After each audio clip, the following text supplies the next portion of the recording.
Bonjour encore une fois. Bienvenue à ce message en ligne de l'Église Somerville Baptist Church. Pasteur Michel de votre service, et au service de notre Seigneur Jésus dans sa précieuse parole. Je suis content d'être avec vous encore une fois. Je remercie le Seigneur chaque fois que je suis capable d'enregistrer un message et j'espère que ça vous apporte réconfort, ça vous encourage, peut-être ça vous donne un défi.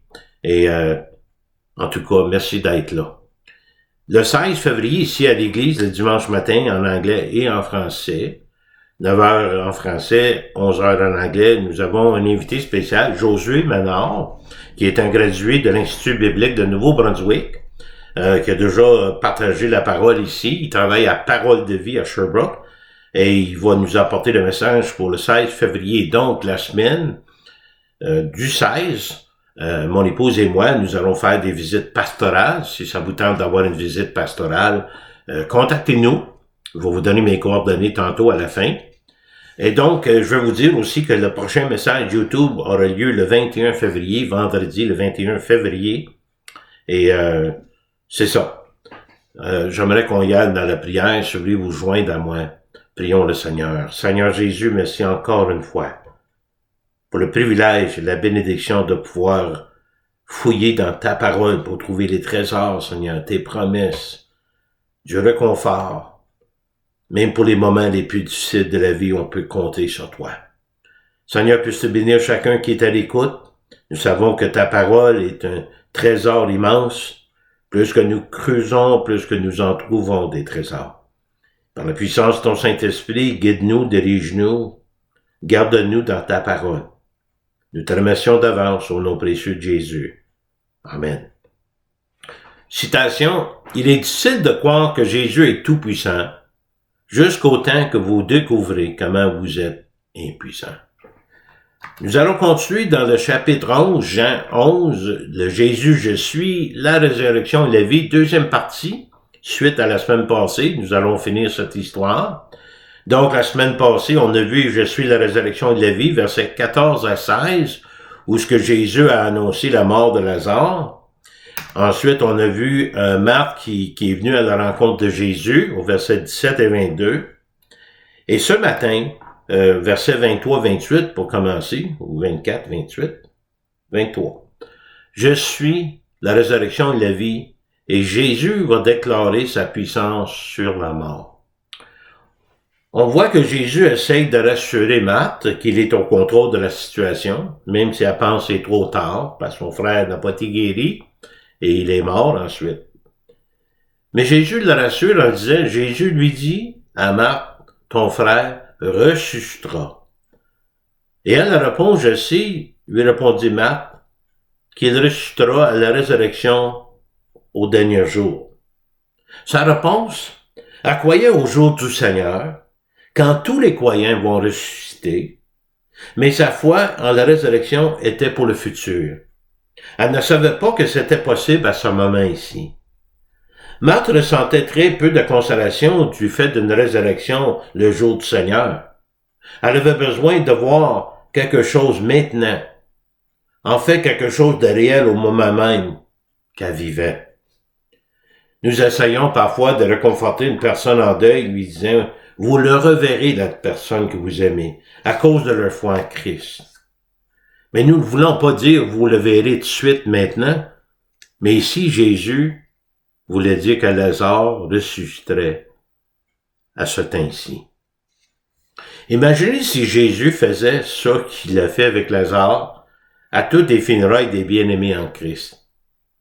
Et je me pose la question, même avec ça, les gens croiraient-ils davantage en Jésus? Vous savez, il y en a qui cherchent toujours des miracles instantanés, quasiment quotidiennement. Mais quelque chose qui est miraculeux, qui se passe à tous les jours, n'est plus un miracle. Mais Dieu merci pour les miracles qui nous arrivent. Et parfois, le miracle, c'est la consolation que Dieu nous apporte avec sa parole. Jésus répète, « Je suis la résurrection et la vie. Celui qui croit en moi vivra, quand même qu'il sera mort. Et quiconque vit et croit en moi ne mourra jamais. Crois-tu cela? » Jésus a dit de façon dramatique qu'il était la résurrection et la vie. Connaître Jésus, c'est connaître la résurrection et la vie. Avoir Jésus, c'est d'avoir la résurrection et la vie. Donc, notre union avec le Christ, c'est notre espérance. Jésus disait, la résurrection du dernier jour se fera par ma puissance, avec la promesse que j'ai faite à ceux qui ont cru en moi, mais je peux aussi ressusciter maintenant. Sans Christ, c'est sûr qu'il n'y avait ni résurrection ni vie pour personne. Jésus est l'auteur de la vie, créateur de la vie, le sauveur de la vie, à la fois la vie physique et spirituelle. Alors que l'humanité en général craint la mort, le chrétien même peut possiblement sentir une peur de mourir, se demander comment ça va se terminer et comment avancer vers l'inconnu, même si on croit en Jésus. C'est humain de craindre un peu la façon dont ça va se passer. Mais nous devons nous rappeler, le croyant vit tout simplement à la mort une transition instantanée d'une ancienne vie à une nouvelle vie. Marthe répond, elle lui dit, « Oui, Seigneur, je crois que tu es le Christ, le Fils de Dieu, qui devait venir dans le monde. » Marthe voulait voir quelque chose, elle cherchait quelque chose d'immédiat de Jésus. Mais pensant que son frère était malade, ça aurait été le moment où ce que Jésus pouvait leur apporter de l'espoir avant qu'il meure en le guérissant. Donc, elle croit qu'il est trop tard, et même impossible à espérer qu'il revienne à la vie maintenant. Et même si Marthe croyait que Jésus était le Messie à ce stade, elle croyait qu'il pouvait guérir la maladie, après avoir vu de nombreux miracles qu'il avait accomplis, mais elle se posait probablement la question, pouvait-il faire vraiment quelque chose maintenant ou est-ce que c'est trop tard? Et ce que Marthe dit, ce qu'elle fait par la suite, verset 28, ainsi, ayant ainsi parlé, elle s'en alla. Puis elle appela secrètement Marie, sa sœur, et lui dit, le maître est ici et il te demande. C'est un peu curieux la manière dont ça se passe. Marthe a secrètement appelé Marie à venir. On ne nous dit pas exactement pourquoi Marthe a fait cela. Peut-être qu'elle voulait aider Marie à passer quelques instants sans qu'il soit interrompu avec Jésus, même avant que la foule d'autres personnes en deuil ne les entoure. Mais elle dit à Marie que le maître a demandé de voir Marie. Est-ce que c'est un petit mensonge ici? Jésus a-t-il vraiment appelé Marie? Peut-être que Marthe avait le sentiment que Jésus favorisait Marie et qu'il la considérait plus que Marthe. Vous vous souvenez de l'histoire? Marthe est occupée dans l'histoire de faire le repas, de faire toutes sortes de choses. Jésus dit, Marie est à mes pieds, elle écoute ce que j'ai à dire, elle a choisi le bon part. Vous savez, le processus de deuil. Peut-être Marthe avait le sentiment que Jésus pouvait pas l'encourager parce que son frère était mort. Est-ce qu'elle est partie dessus et incompris par Jésus? Ça se peut. Le processus de deuil nous empêche parfois de comprendre ce que Dieu veut et ce qu'il peut faire pour nous, qu'il peut nous apporter réconfort et consolation, même en ayant le sentiment que nous pouvons avoir qu'il nous a abandonnés de manière d'une autre. Il est capable de passer à travers de notre incompréhension. Donc, Jésus déclare la puissance sur la mort. Ensuite, c'est Marie qui vient à la rencontre de Jésus, au verset 29 et 32. Marie répond sans hésiter à l'appel, et dès que Marie ait entendu, elle se levait promptement et allait vers Jésus. Car Jésus n'était pas encore entré dans le village, mais il était dans le lieu où Marthe l'avait rencontré. Marie, suivie d'un certain nombre de personnes, par contre, elle n'est pas toute seule. Les Juifs qui étaient avec Marie dans la maison et qui le consolaient, l'ayant vu se lever promptement et sortir, le suivèrent, disant « Elle va au sepulcre pour y pleurer ». Et lorsque Marie fut arrivée là où était Jésus et qu'elle le vit, elle tombait à ses pieds et lui dit la même chose que Marthe a dit. « Seigneur, si tu eusses été ici, mon frère ne sera pas mort. » Différemment de Marthe, Marie est tombée aux pieds de Jésus. Elle montre sa révérence devant Jésus malgré la mort de son frère. Elle se donne à lui. Il est probable que Marthe et Marie se sont dit plusieurs fois cette même phrase, partageant le chagrin mutuel. En s'interrogeant pourquoi Jésus soit arrivé quelques jours après qu'il ait demandé son aide pour guérir leur frère. Donc Marie vient à la rencontre de Jésus. Et là, on vient à un passage intéressant du verset 33 à 38. On voit Jésus et ses émotions révélées. Des émotions de tous les sortes. Verset 33. Jésus le voyait pleurer, Marie. Elle et les Juifs qui étaient venus avec elle, frémit en son esprit et fut tout ému. Frémir en son esprit, c'est être agité d'un faible mouvement ou une vibration qui produit un son léger, un tremblement même. Et Jésus fut aussi ému de sa compassion. Et il dit, « Où l'avez-vous mis? » Seigneur, lui répondirent-ils, « Viens et vois. » Jésus a frémi dans l'esprit. Le mot « gémissement », utilisé ici pour remplacer ce mot, signifie d'être secoué par l'émotion. Le mot donne aussi l'idée d'être en colère contre l'incrédulité des gens. Ils ne croyaient pas que Jésus pouvait encore faire quelque chose. Mais même ceux qui croyaient en lui agissaient comme un peuple sans espoir. Tous les gens qui pleuraient aussi à l'extrême. Le point de vue d'un Juif, selon lequel plus les pleurs étaient hors contrôle, des lamentations, des cris, plus ils rendent hommage aux morts. Et Jésus était troublé en voyant leur deuil, ce qui pouvait provoquer une agitation intérieure, lui enlever même le calme de son esprit. Jésus a vu la tristesse, il a été ému de sympathie, de compassion, mais Jésus a aussi pleuré de colère et d'indignation. Jésus est en deuil pour ce qu'il voyait, un monde déchu, le péché qui apporte le chagrin et la mort, ce qui faisait que les gens étaient éloignés d'un Dieu aimant, croyant au-delà de tout espoir. Beaucoup de gens vivent aujourd'hui dans notre monde sans l'espoir de Christ. Et le verset le plus court de la Bible, verset 35, ensuite 36, Jésus pleura. Ce quoi les Juifs dirent, voyez comment il l'aimait. Jésus a pleuré en voyant tous les gens de passer par la mort de Lazare, hors de tout espoir, aussi vaincus dans leur foi, ne présentaient pas leur foi en Jésus, ne pensaient pas qu'ils étaient capables de faire quelque chose à l'instant même.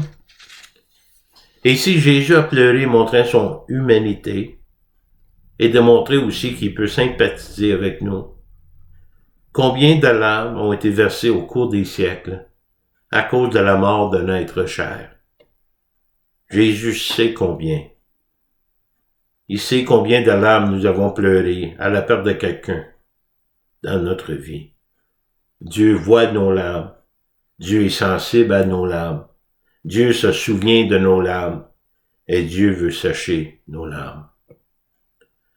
Jésus connaît très bien notre chagrin, notre tristesse, notre douleur, notre peine. Il les a portés sur la croix. Isaïe 53, verset 3 à 5. Méprisé et abandonné des hommes. On parle de Jésus ici. Homme de douleur, habitué à la souffrance. Semblable à celui qu'on détourne le visage. Nous l'avons dédaigné. Nous avons fait de lui aucun cas. Cependant, ce sont nos souffrances qu'il a portées. C'est nos douleurs qui s'est chargé. Et nous l'avons considéré comme puni, frappé de Dieu et humilié. Mais on répète ici l'emphase. Il a été blessé pour nos péchés, brisé pour nos iniquités. Et le châtiment qui nous donne la paix est tombé sur lui. Et c'est par ses meurtrissures que nous sommes guéris. Par sa mort, nous avons la vie.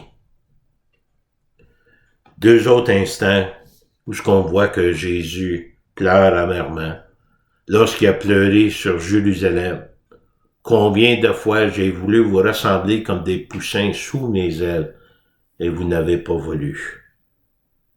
Un autre instant, quand il était dans le jardin de Gethsémani, juste avant qu'il soit amené pour finalement être conduit à la croix et la condamnation. Imaginez Jésus qui priait le Père. Et si le Père il aurait répondu à la prière de Jésus, éloigne la coupe de moi, est-ce qu'il y aurait une autre façon, Père? Je pourrais éviter la croix. Mais le côté divin de Jésus a dit, Père, non, ma volonté, mais ta volonté. La coupe lui était réservée. Mais bientôt, dans cette histoire, encore une fois, sa divinité sera manifestée, montrant son pouvoir sur la mort, même avant d'avoir vaincu la mort physique sur la croix, car il est Dieu. Et même si le peuple s'interrogeait et doutait que Jésus avait refusé de guérir Lazare avant qu'il meure, il y en a qui se sont questionnés et moqués même. Quelques-uns d'entre eux dirent, lui qui a ouvert les yeux des aveugles, de l'aveugle, ne pouvait-il pas aussi que cet homme ne mourut point? Et Jésus frémissait de nouveau en lui-même, se rendit au sépulcre, c'était une grotte et une pierre était placée devant. Une fois de plus, Jésus gémissait en lui-même, délibérément suscité de lui des sentiments d'indignation face aux troubles causés par le malin et le mal infligé par le péché. Il avait des émotions mitigées, montrant sa nature divine et sa nature humaine à la fois. Jésus est en colère et troublé par la destruction et le pouvoir du grand ennemi sur l'humanité, la mort physique à cause du péché, les conséquences du péché. Mais Jésus allait bientôt briser le pouvoir dominant sur la mort et devenir au tombeau avec la pierre roulée à l'entrée. Qu'est-ce que la vue de la tombe et la pierre lui ont fait? Un rappel de sa propre mort et son ensevelissement. Les gens croyaient-ils même quand il a promis qu'il reviendrait lui-même la vie après 3 jours? Jésus, ses émotions révélées. Ici, Jésus pouvait faire quelque chose pour soulager leur chagrin. Jésus fait pour Lazare ce qu'il fera un jour pour tous les justes morts. Lazare ramené à la vie. Verset 39. Jésus lui dit, ôtez la pierre. Marthe, la sœur de la mort, lui dit, Seigneur, il sent déjà, car il y a 4 jours qu'il est là. Être mort depuis 4 jours est une confirmation irréfutable de la mort de Lazare. Marthe a exprimé que retirer la pierre était déraisonnable. Personne ne semblait considérer que Jésus ramènerait Lazare à la vie. Pourquoi rouler la pierre? Ça donne quoi? Et vous savez, Dieu demande toujours qu'on fasse un pas de foi afin d'apprécier toute intervention divine. Et Jésus lui dit, ne je t'ai pas dit, si tu crois, tu verras la gloire de Dieu. Et Marthe et les autres devaient croire que Jésus savait ce qu'il faisait pour renforcer leur foi et pour révéler sa puissance divine. Imaginez la scène, Jésus qui s'adresse à Dieu son Père devant le peuple. Verset 41. Il ôta donc la pierre, et Jésus leva les yeux en haut et dit, Père, je te rends grâce de ce que tu m'as exaucé. C'est pas une requête, c'est un remerciement. Pour moi, je savais que tu m'exauces toujours, mais j'ai parlé à cause de la foule qui m'entoure, afin qu'ils croient que c'est toi qui m'as envoyé. Jésus remercie le Père d'avoir exaucé déjà sa prière. La prière de Jésus n'était pas une pétition, une demande, une requête, mais une prière de remerciement, de reconnaissance. La prière était pour Marie, Marthe et les personnes présentes, qui deviendraient tous des témoins D'abord, il verrait Jésus parler au Père ouvertement et directement, mais il verrait la résurrection aussi. Ayant dit cela, il criait d'une voix forte, « Lazare, sors !» On voit ici que la mort ne détruit pas l'individualité de la personne, il est encore Lazare. La mort ne change pas la relation entre Christ et les siens, et ne change pas la relation les uns avec les autres. C'était toujours le frère de Marthe et Marie. Et le mort, Lazare, sortit, les pieds et les mains liés de bandes et le visage enveloppé d'un linge. Jésus leur dit, déliez-le et laissez-le aller.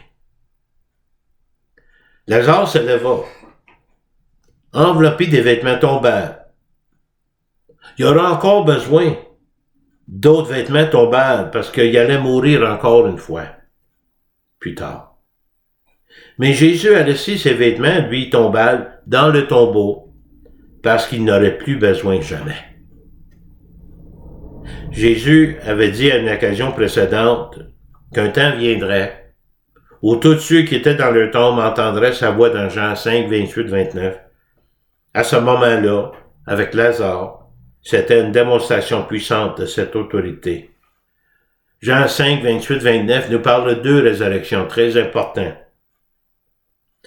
Ne vous étonnez pas de cela, car l'heure vient où tous ceux qui sont dans les sépulcres entendront sa voix, la voix de Jésus, et en sortiront. Deux résurrections. Ceux qui auront fait le bien ressusciteront pour la vie, mais ceux qui auront fait le mal ressusciteront pour le jugement. C'est quoi la différence? Ne vous étonnez pas, soyez pas surpris, ne doutez pas, ayez confiance et espérez dans la réalité que nous allons entendre sa voix, ceux qui appartiennent à Christ. Jésus déclara qu'il est ce qui est sa nature, son autorité, sa divinité. Ces versets nous disent quelque chose de très important sur l'humanité. Que tous, chaque être vivant, chaque être humain qui a vécu sur cette planète, aussi bien ceux qui ont fait le bien que ceux qui ont fait le mal, vivront éternellement, bien au-delà de la vie physique et matérielle de ce monde. Deux résurrections. La résurrection de la vie, ceux qui ont mis leur confiance en Christ seul pour leur salut. Ceux qui ont confiance en lui et qui obéissent son nom. Qui font le bien que Dieu leur a préparé. C'est pas par les œuvres qu'ils ont fait le bien, ils ont fait le mal. Mais qu'est-ce qu'ils ont fait pour ceux qui les ont sauvés? La résurrection, par contre, de la condamnation, ceux qui ont rejeté Christ, qui ont fait le mal, qui demeurent des enfants du diable, des fils du diable, et qui seront séparés de Dieu pour toute l'éternité. La destination finale est basée sur ça que chacun fait avec Jésus et le salut offert par lui. Soit tu l'acceptes, il est la résurrection de la vie, sinon c'est la mort et la condamnation. Lazare ramené à la vie. Jean 14, 27. Jésus a dit ceci. Je vous laisse la paix, je vous donne ma paix. Je ne vous donne pas comme le monde donne. Votre cœur ne se trouble point et ne s'alarme point. La semaine prochaine, nous aurons l'invité spécial de Josué Manard, 9h en français, temps de partage à 10h et 11h culte en anglais. Dans 2 semaines, nous verrons « Je suis le chemin, la vérité et la vie » chapitre 14 de Jean, où Jésus est déclaré notre salut. En conclusion, la mort apporte un sentiment de désespoir, de finalité. Cependant, Jésus nous répète de ses propres paroles, « Je suis la résurrection et la vie ». Ces paroles glorieuses, démontrées en ramenant à la vie son ami Lazare de la mort, ici dans Jean chapitre 11. Il a aussi ramené à la vie la fille de Jairus dans Marc 5, 35, 43. En passant, je vous donne ça comme devoir d'aller lire cette histoire. Et l'histoire de la un fils unique d'une veuve qui est mort, que Jésus ramène à la vie par la compassion. Luc 7, 11 à 17. Aussi, je vous donne un autre devoir, c'est de déterminer le chapitre 11 de Jean, comment est-ce que Jésus est traité par la suite de qu'est-ce qui s'est passé avec Lazare. Le preuve ultime que Jésus est la résurrection et la vie. Jésus a montré au monde qu'il avait vaincu la tombe quand lui-même est ressuscité 3 jours après sa mort, quand il a payé la dette pour les péchés de ceux qui croient en lui. Et nous savons que les croyants en Christ ressusciteront.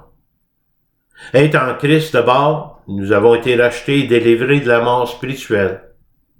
Être en Christ nous apporte l'espoir dans un monde de doute, de peur et d'épreuves. Être en Christ, il est la vie de ceux qui vivent, il est la résurrection de ceux qui meurent, et même après la mort, nous sommes vivants en Christ. On va terminer avec quelques paroles, quelques versets dans 1 Corinthiens 15.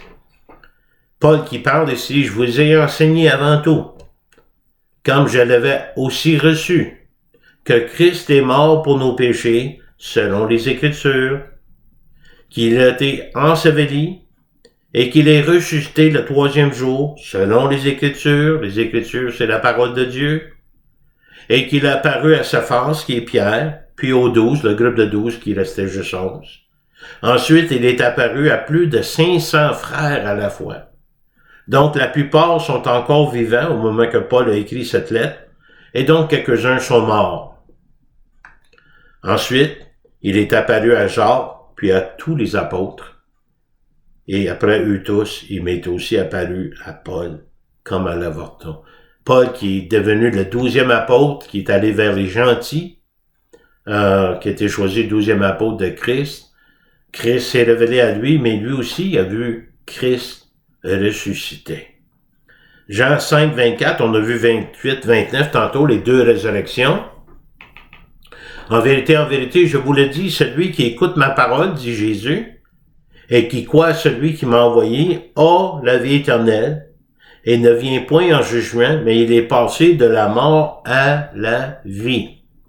En vérité, je vous le dis, l'heure vient, elle est déjà venue, où les morts entendront la voix du Fils de Dieu, et ceux qui auront entendu vivront. Car comme le Père a la vie en lui-même, ainsi il a donné au Fils d'avoir la vie en lui-même, et lui a donné le pouvoir de juger, parce qu'il est le Fils de Dieu. Quelle résurrection allez-vous participer? Résurrection à la vie, résurrection à la condamnation. C'est à vous de prendre la décision. Prions. Seigneur Jésus, merci pour ces paroles précieuses, cette belle histoire de vie, même après la mort. Nous avons placé notre confiance en toi seul pour notre salut. Nous voulons faire les choses que tu as préparées pour nous, Seigneur, pour mieux glorifier ton nom avec nos vies. C'est pas de nous, mais de toi qui viennent toutes choses bonnes. Seigneur, s'il y a quelqu'un qui est à l'écoute, qui t'a jamais reçu comme sauveur personnel, Seigneur de leur vie, que par la puissance et la conviction du Saint-Esprit, puisse leur dévoiler leur plus grand besoin spirituel, c'est de régler les comptes avec Dieu et avoir le compte payé par Christ à la croix.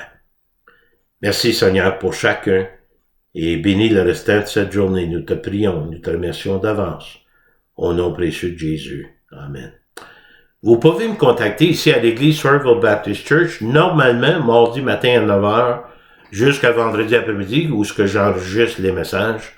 819-889-2819, le téléphone à l'église ici, il y a un répondeur aussi, je vais vous appeler aussitôt que vous m'aurez appelé, je vais vous rappeler, laisser un message. Mon courriel, mihoure, ou a-net-revolution.com. Vous avez des requêtes de prière, vous désirez avoir une visite pastorale, mon épouse Annette et moi, on sera disponibles. La semaine ensuite, ou l'autre semaine après, on peut s'arranger pour se voir. En attendant, je remercie le Seigneur pour votre fidélité d'écoute. Que le Seigneur vous bénisse, qu'il vous garde. En attendant, approchez-vous de Dieu dans sa parole. Vivez dans sa parole. Croyez en sa parole et vivez pour sa gloire. À la prochaine fois.